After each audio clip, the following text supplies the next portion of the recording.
दोस्तों, कर्नाटक भारत के एक शहर कनाकारपुर के एक गांव में पिछले बुध से इर्द गिर्द से आने वाले अफराद का काफ़ी रश लगा हुआ है।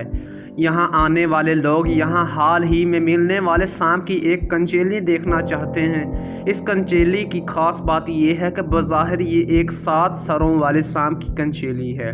हिंदू द्योमाली कहानियों में 7 सरों वाले सांप का जिक्र बहुत ज़्यादा मिलता है। इस सांप की कंचेली एक मंदिर के पास से मिली है। बहुत से लोगों ने तो इस कंचेली की पूजा करनी शुरू कर दी है।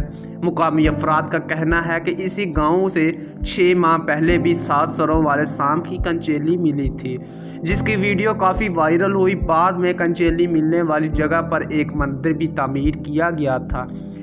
इस बार 7 सरों वाले सांप की कंचेली बालापामी नामी शख्स के खेत से मिली है। ये मुकाम मंदिर से सिर्फ 10 फीट दूर है। हालिया सालों में भारत में 7 सरों वाले सांप की कंचेली देखे जाने के कई वाक़यात सामने आए हैं। हक़ाइक़ की तस्दीक करने वाले वेबसाइट स्नोप्स के मुताबिक फ़िलोसफली की वजह से जानवरों के एक से ज़्यादा सर बन जाते हैं।